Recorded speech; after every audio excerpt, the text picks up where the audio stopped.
श्री स्वामी समर्थ.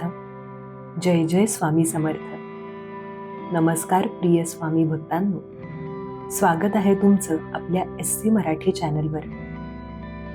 बाळा, आजचा हा संदेश ऐकताना जर तुझ्या डोळ्यात पाणी आलं तर समज की माझे शब्द थेट तुझ्या आत्म्यापर्यंत पोहोचले. तू दिवस रात्र मेहनत करतोस, तुझ्या कुटुंबासाठी झटतोस, सर्वांना आनंदी ठेवण्याचा प्रयत्न करतोस, पण तरीही पैसा तुझ्या हातात टिकत नाही. जितका पैसा येतो तितक्याच वेगाने तो निघून जातो. कधी ना कधी तू एकट्याने बसून स्वतःलाच विचारलं असेल, देवा, माझ्याच नशिबात इतके संघर्ष का? मी इतकी मेहनत करतो तरीही मी गरीबच का राहतो?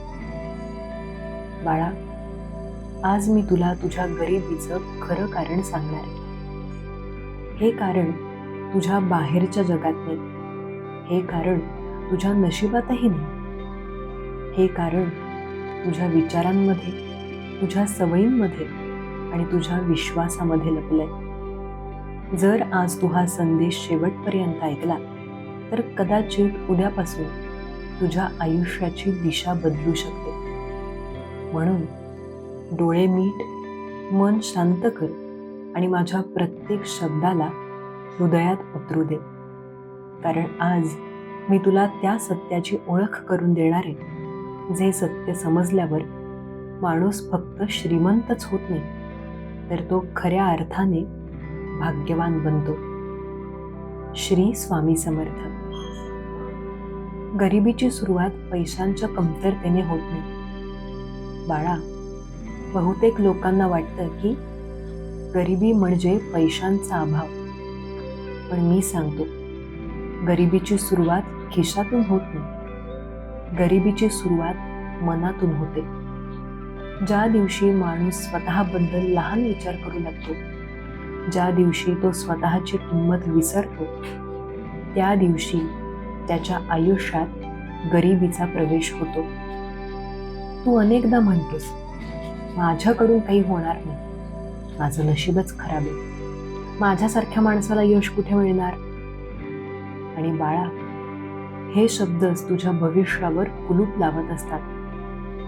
विश्व नेहमी तुझ्या विचारांना प्रतिसाद देत असतं. तू स्वतःला अपयशी समजशील तर संधी समोर असूनही तुला ती दिसणार नाही. तू स्वतःला गरीब समजशील तर पैसा जवळ असूनही तो तुझ्यापासून दूर जाईल. म्हणून सर्वात आधी स्वतःबद्दलचा विचार बदल, कारण विचार बदलल्याशिवाय परिस्थिती बदलत नाही. आजपासून स्वतःला सांग, मी सक्षम आहे, मी भाग्यवान आहे, माझ्या आयुष्यात भरपूर संपत्ती येणार आहे. हे वाक्य दररोज म्हण, कारण जसा विचार तसं आयुष्य. बाळा, पहिल्या भागात मी तुला सांगितलं की गरिबीची सुरुवात पैशांच्या कमतरतेने होत नाही, तर विचारांच्या कमतरतेने होते. पण आज मी तुला आणखी एका अशा शत्रूबद्दल सांगणार आहे, जो अनेक वर्षांपासून तुझ्या आयुष्यात लपून बसलाय. तो शत्रू म्हणजे भीती. हो बाळा, जगातील असंख्य लोक गरीब आहेत, कारण त्यांच्याकडे पैसा नाही म्हणून नाही, तर ते भीतीच्या कैदेत जगतायत म्हणून. तू स्वतःच्या मनात डोकावून बघ. किती वेळा तू एखादं मोठं स्वप्न पाहिलंस, पण लगेच मनात एक आवाज आला, जर अपयश आलं तर? लोक काय म्हणतील? माझ्याकडून जमलं नाही तर? माझं नुकसान झालं तर? आणि बाळा, याच प्रश्नांनी तुझ्या पावलांना बेड्या घातल्या. लक्षात ठेव, भीती नेहमी भविष्याबद्दल असते आणि विश्वास नेहमी परमेश्वरावर असतो. ज्या मनात विश्वास असतो तिथे भीती टिकू शकत नाही, आणि जिथे भीती असते तिथे संधी टिकत नाही. भीती माणसाकडून काय हिरावून घेते? बाळा, भीती तुझा पैसा हिरावून घेत नाही, ती त्याआधी तुझा आत्मविश्वास हिरावून घेते. कारण आत्मविश्वास गेला की योग्य निर्णय घेण्याची ताकद निघून जाते आणि योग्य निर्णय गेला की यशाचे दरवाजे बंद होतात.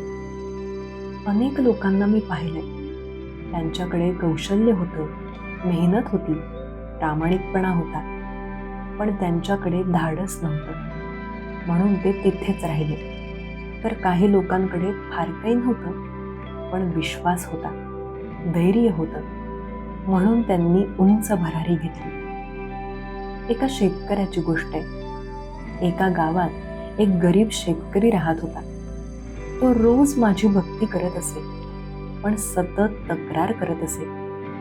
स्वामी, माझं नशीब खराब आहे. स्वामी, माझ्याकडे पैसा नाही. स्वामी, मी गरीबच राहणार. एक दिवस त्याला एक संधी मिळाली. त्याच्या गावाजवळची एक छोटी जमीन विक्रीसाठी होती. किंमतही कमी होती, पण तो घाबरला. जर नुकसान झालं तर, जर पीक आलं नाही तर, जर कर्ज वाढलं तर. तो मागे हटला. काही दिवसांनी दुसऱ्या एका माणसाने ती जमीन विकत घेतली. कष्ट केले, विश्वास ठेवला आणि काही वर्षांतच तो श्रीमंत झाला. तेव्हा तो शेतकरी रडत माझ्यासमोर आला. स्वामी, माझं नशीब खराब होतं. मी त्याला सांगितलं, नशीब खराब नव्हतं बाळा, तुझी भीती मोठी होती. तू कोणत्या भीतीत जगतोस? बाळा, स्वतःला एक प्रश्न विचार. तू कोणत्या भीतीमुळे थांबलास? अपयशाची भीती, नकाराची भीती, लोकांच्या टीकेची भीती, गरीब होण्याची भीती की बदलाची भीती? कारण अनेकदा माणूस ज्याची भीती बाळगतो तेच त्याच्या आयुष्यात वारंवार घडतं. तो सतत विचार करतो, माझं नुकसानच होईल, आणि मग त्याचं लक्ष फक्त नुकसानावर राहतं. विश्व संधी दाखवत असते, पण त्याला फक्त अडचणी दिसतात. स्वामींचा एक गुप्त नियम आहे. बाळा, लक्षात ठेव, जिथे लक्ष तिथे ऊर्जा, आणि जिथे ऊर्जा तिथे परिणाम. जर तू दिवसभर भीतीवर लक्ष केंद्रित केलंस तर आयुष्यात भीतीच वाढेल, आणि जर तू विश्वासावर लक्ष केंद्रित केलंस तर आयुष्यात चमत्कार घडतील.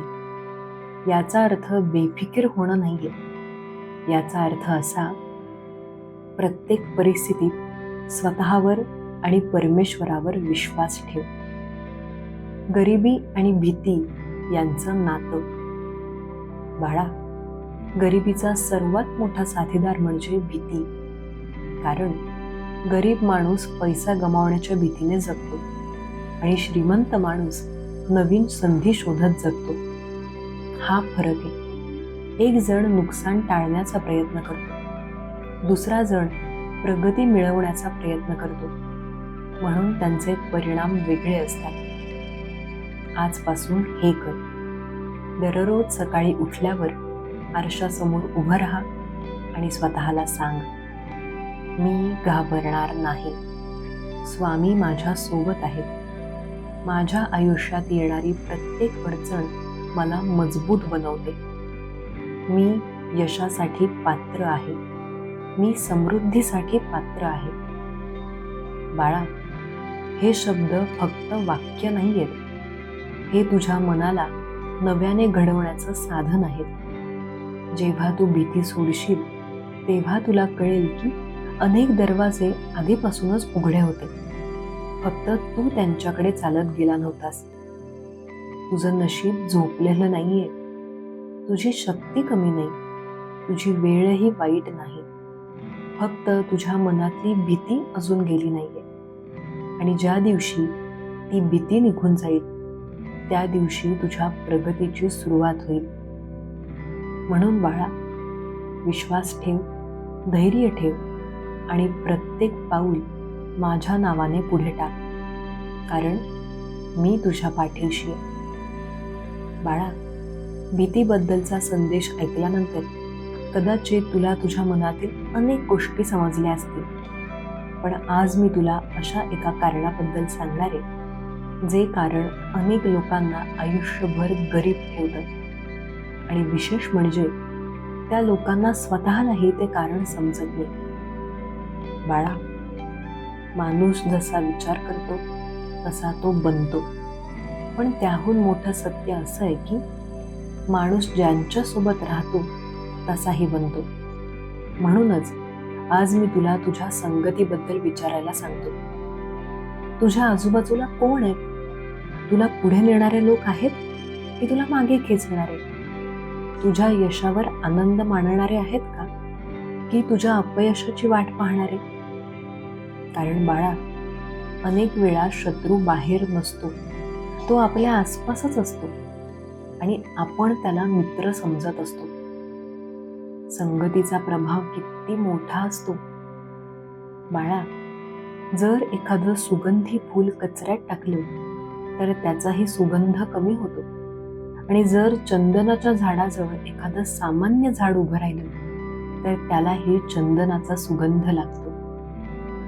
हेच संगतीचं सामर्थ्य आहे. तू कोणासोबत वेळ घालवतोस, कोणाचं ऐकतोस, कोणावर विश्वास ठेवतोस, यावर तुझं भविष्य अवलंबून असतं. जर रोज तुझ्या कानावर नकारात्मक गोष्टी पडत असतील तर तुझं मनही नकारात्मक होणार. जर रोज तुला सांगितलं जात असेल तुझ्याकडून काहीही होणार नाही, तुझं नशीबच खराब आहे, मोठी स्वप्न बघू नकोस, तर हळूहळू तूही त्यावर विश्वास ठेवू लागशील आणि मग तुझी प्रगती तिथेच थांबेल. एकदा एक गरुडाचं पिल्लू चुकून कावळ्यांच्या थव्यात वाढलं. त्याने स्वतःला कावळाच समजलं. तो कावळ्यांसारखा उडू लागला, कावळ्यांसारखा विचार करू लागला, कावळ्यांसारखं जीवन जगू लागला. एक दिवस त्याने आकाशात एक भव्य गरुड पाहिला. तो आश्चर्याने म्हणाला, हा कोण आहे? कावळे म्हणाले, तो गरुड आहे. तो खूप उंच उडतो, आपण त्याच्यासारखे कधीच होऊ शकत नाही. आणि बाळा, त्या गरुडानेही तेच मान्य केलं, कारण त्याची संगत कावळ्यांची होती. त्याला स्वतःची खरी ओळखच कधी समजली नाही. आज अनेक लोकांची हीच अवस्था आहे. त्यांच्यात क्षमता आहे, त्यांच्यात सामर्थ्य आहे, पण चुकीच्या संगतीमुळे त्यांना स्वतःची किंमत समजत नाही. तू कोणाचं ऐकतोस? बाळा, आज एक प्रश्न स्वतःला विचार. तू जास्त कोणाचं ऐकतोस? स्वतःच्या अंतरात्म्याचं की जगाच्या आवाजाचं? कारण जगाला नेहमी टीका करायला आवडतं. तू काही केलं नाहीस तरीही लोक बोलतील. तू मोठं यश मिळवलंस तरी लोक बोलतील. म्हणून लोकांच्या शब्दांवर आयुष्य उभारू नकोस. सत्यावर उभार, मेहनतीवर उभार, विश्वासावर उभार. नकारात्मक लोकांची काही चिन्ह. बाळा, प्रत्येक हसणारा माणूस शुभचिंतक नसतो. काही लोक असे असतात जे तुझ्यासमोर गोड बोलतात पण तुझ्या पाठीमागे तुझा आत्मविश्वास तोडतात. काही लोक नेहमी तक्रार करतात, नेहमी दोष देतात, नेहमी निराशा पसरवतात. अशा लोकांपासून सावध राहा, कारण त्यांच्या विचारांचा परिणाम नकळत तुझ्या मनावर होतो आणि मग तूही त्यांच्यासारखाच विचार करू लागतोस. स्वामींचा नियम आहे. बाळा, लक्षात ठेव, ज्यांच्यासोबत तू जास्त वेळ घालवतोस त्यांच्यासारखा तू हळूहळू बनतोस. म्हणून तुझ्या संगतीची निवड काळजीपूर्वक कर.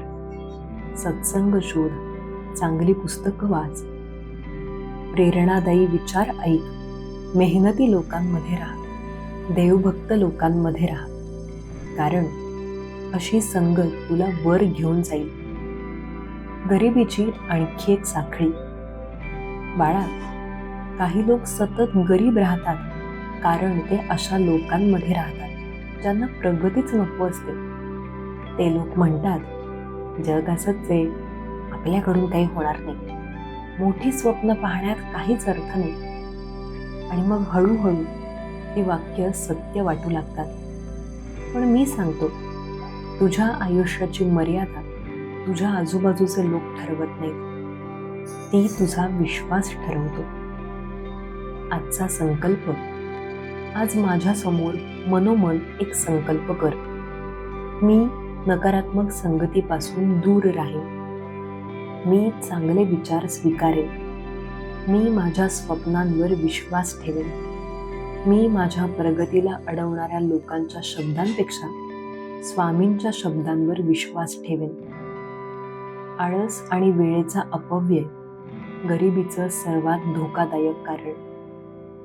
बाळा, आजपर्यंत तू भीतीबद्दल ऐकलंस, नकारात्मक संगतीबद्दल ऐकलंस, पण आता मी तुला एका अशा शत्रूबद्दल सांगणार आहे जो शत्रू बाहेर नाही, तो तुझ्याच आत बसलेला आहे आणि अनेक लोकांना आयुष्यभर गरीब ठेवण्यामागे त्याचा सर्वात मोठा वाटा असतो. तो शत्रू म्हणजे आळस. हो बाळा, आळस हा फक्त शरीराचा रोग नाही, तो मनाचा रोग आहे. आणि जेव्हा हा रोग वाढतो तेव्हा माणसाच्या आयुष्यातील संधी एक एक करून निघून जातात. अनेक लोक नशिबाला दोष देतात, परिस्थितीला दोष देतात, लोकांना दोष देतात, पण स्वतःच्या आळसाकडे पाहत नाही. आळस नेमका काय करतो? बाळा, आळस तुला लगेच गरीब बनवत नाही, तो हळूहळू तुझं भविष्य चोरतो.